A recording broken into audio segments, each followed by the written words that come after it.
Perang Jawa adalah salah satu perang besar yang terjadi untuk melawan penjajahan Belanda. Perang ini dipimpin oleh Pangeran Diponegoro.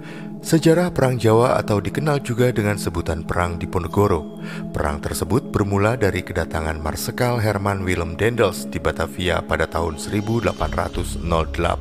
Disebut Perang Diponegoro karena perlawanan ini dipimpin oleh Pangeran Diponegoro.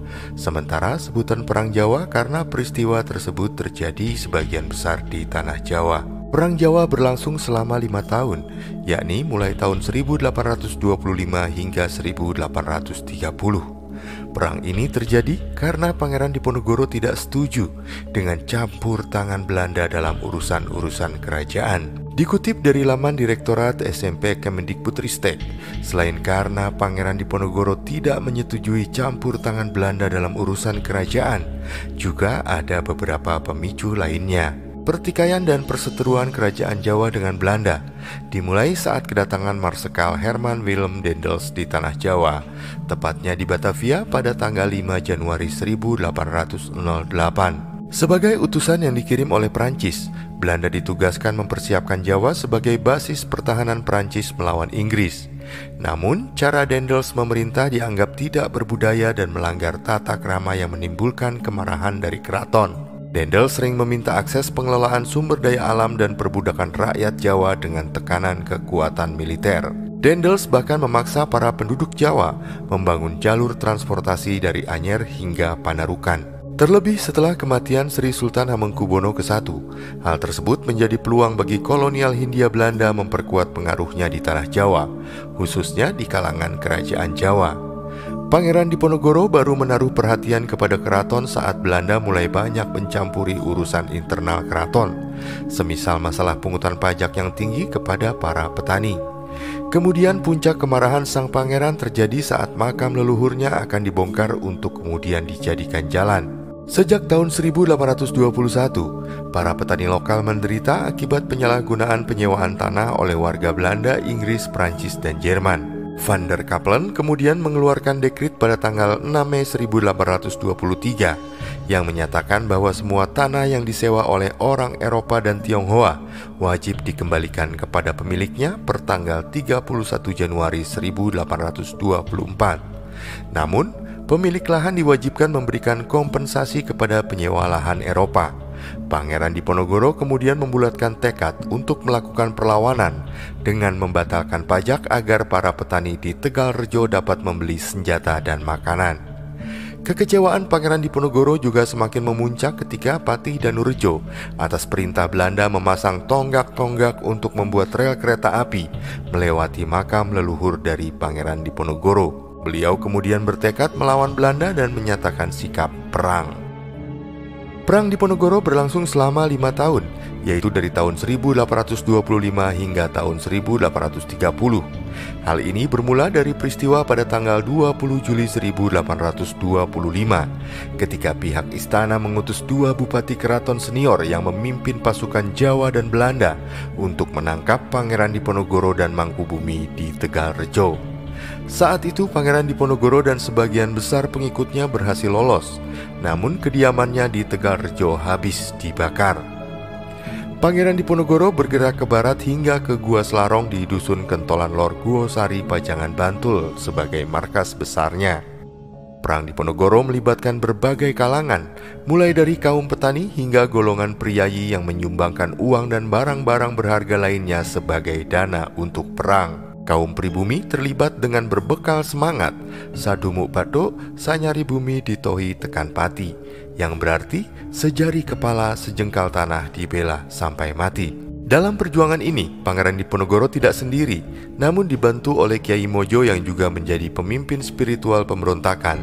Pangeran Diponegoro juga berkoordinasi dengan Pakubono ke-6 serta Raden Tumenggung Prawiro Digdoyo Bupati dari Gagatan.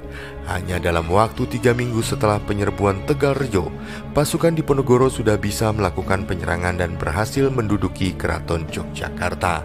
Keberhasilan ini disusul dengan kemenangan di beberapa daerah pada tahun-tahun awal berkobarnya Perang Diponegoro. Pergerakan pun meluas ke daerah Banyumas, Kedu, Pekalongan, Semarang, serta Rembang. Kemudian ke arah timur mencapai Madiun, Magetan, Kediri, dan sekitarnya. Meluasnya gerakan perlawanan yang dicetuskan Pangeran Diponegoro disebut mampu menggerakkan kekuatan di seluruh Pulau Jawa. Selama perang, Pangeran Diponegoro menerapkan strategi perang gerilya dan perang atrisi atau penjemuan. Bagi Belanda, perang Diponegoro adalah perang terbuka dengan mengerahkan berbagai jenis pasukan, mulai dari pasukan infanteri, kavaleri, artileri yang berlangsung dengan sengit. Di tahun yang sama, pasukan Belanda melakukan penyerangan terhadap Diponegoro dengan menggunakan sistem benteng, sehingga pasukan Diponegoro terjepit.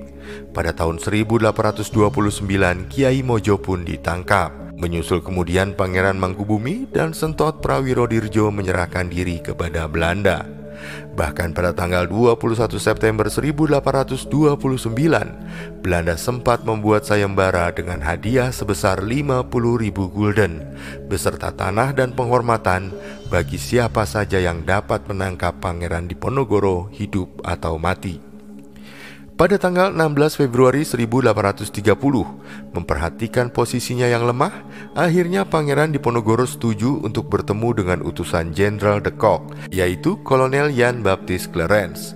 Pada tanggal 20 Februari 1830, pertemuan antara kedua belah pihak tidak menghasilkan kesepakatan, dan Pangeran Diponegoro menyatakan ingin bertemu langsung dengan Jenderal de Kock. Walau pertemuan dengan Jenderal de Kock terjadi beberapa kali, namun mata-mata yang ditanamkan di kesatuan Pangeran Diponegoro melaporkan bahwa Pangeran Diponegoro tetap bersikeras mendapatkan pengakuan Belanda sebagai Sultan Jawa bagian selatan. Akhirnya pada tanggal 25 Maret 1830, Jenderal de Kock memerintahkan Letnan Kolonel Louis de Ferron dan Mayor A.V. Michel untuk mempersiapkan perlengkapan militer dan merencanakan penangkapan Pangeran Diponegoro. Pada tanggal 28 Maret 1830, Jenderal de Kock berhasil menjepit pasukan Diponegoro di Magelang. Pada akhirnya, setelah pengkhianatan tersebut, Pangeran Diponegoro menyatakan bersedia menyerahkan diri dengan syarat sisa pengikutnya dibebaskan. Penyerahan diri Pangeran Diponegoro pun menandai berakhirnya Perang Diponegoro atau Perang Jawa pada tahun 1830. Setelah ditangkap di Magelang, Pangeran Diponegoro sempat diasingkan di Gedung Karisidenan Semarang yang berada di Ungaran, sebelum dibawa ke Batavia pada tanggal 5 April 1830 dengan menggunakan kapal Pollux. Pangeran Diponegoro tiba di Batavia pada tanggal 11 April 1830 dan ditawan di Stadhuis atau sekarang menjadi Gedung Museum Fathahillah. Dari Batavia, Pangeran Diponegoro kemudian dipindahkan ke Manado pada tanggal 30 April 1830 dan tiba pada tanggal 3 Mei 1830 untuk kemudian ditawan di Benteng New Amsterdam. Pada tahun 1834, Pangeran Diponegoro dipindahkan ke Makassar dan kemudian diasingkan hingga wafat di Benteng Rotterdam pada tanggal 8 Januari 1855. Perang Diponegoro yang terjadi selama 5 tahun menimbulkan dampak yang sangat besar. Perang tersebut diperkirakan menelan korban tewas sebanyak 200.000 jiwa penduduk Pulau Jawa. Menelan korban tewas di pihak Belanda berjumlah 8.000 tentara Belanda dan 7.000 serdadu pribumi.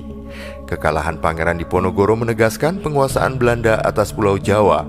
Raja dan Bupati Jawa tunduk kepada Belanda.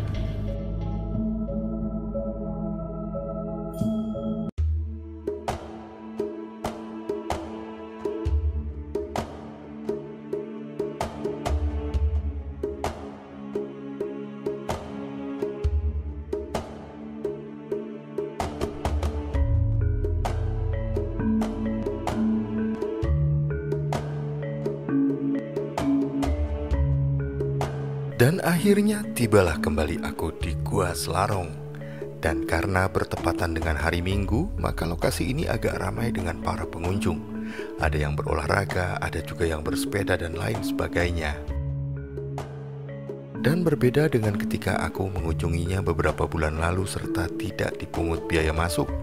Namun ternyata hari ini aku harus membayar biaya masuk sebesar Rp9.000 dan sudah termasuk biaya parkir. Sebelumnya aku ingin menunjukkan bahwa Gua Selarong ini memang sangat tersembunyi.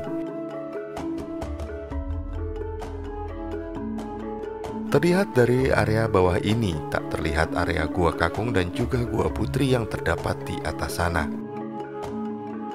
Sementara di bagian barat juga terdapat hutan yang cukup rapat vegetasinya. Mungkin seperti itulah kondisi beberapa ratus tahun lalu ketika Pangeran Diponegoro menyusun kekuatan dari area Gua Selarong ini.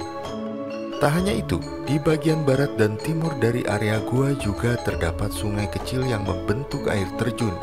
Benar-benar sebuah lokasi yang strategis dan sangat terlindungi.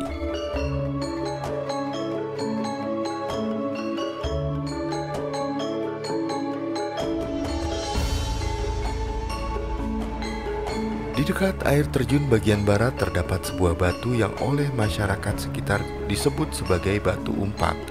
Namun tidak begitu jelas peruntukannya dan sejak kapan kira-kira batu tersebut berada di lokasi ini.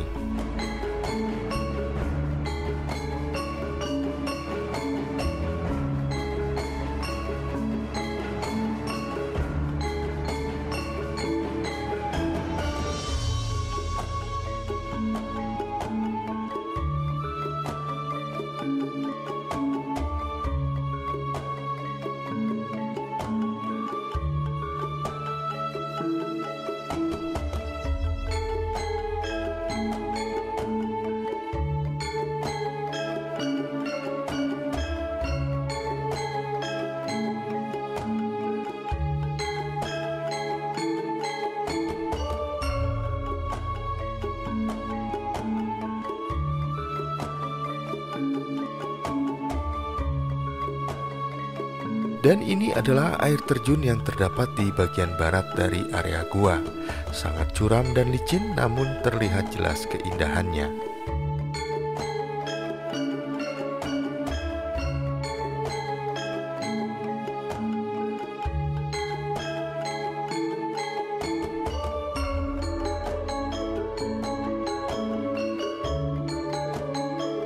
Dan lalu inilah sungai kecil yang berada di bagian timur dari area gua. Lalu aku pun segera menuju ke area Gua Putri.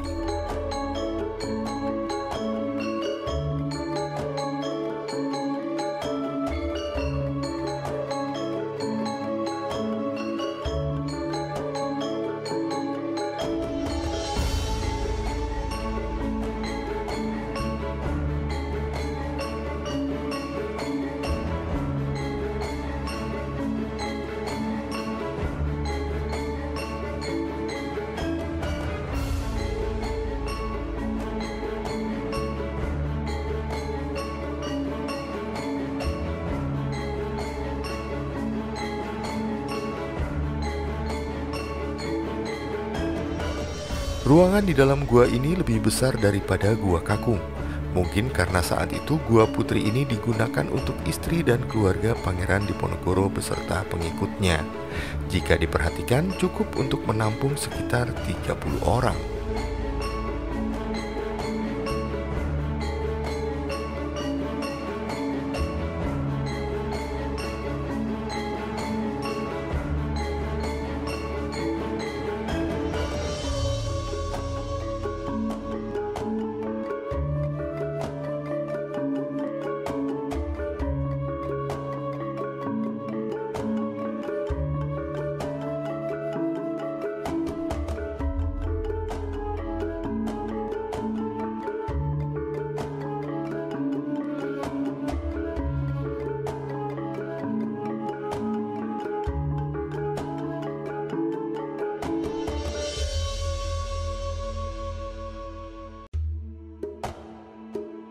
Dan lalu aku menuju ke arah barat yang terdapat Gua Kakung.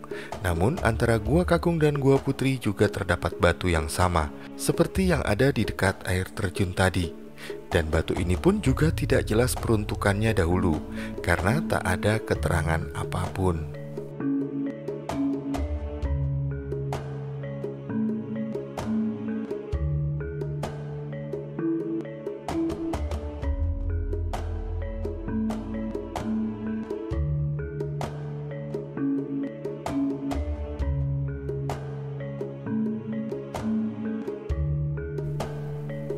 Dan Inilah kondisi dari Gua Kakung yang terkini. Tidak begitu besar dibandingkan dengan Gua Putri, namun bentuknya seperti dipahat dan dibentuk khusus. Tampak juga aksi vandalisme di Gua Kakung ini yang dilakukan oleh tangan-tangan tidak bertanggung jawab.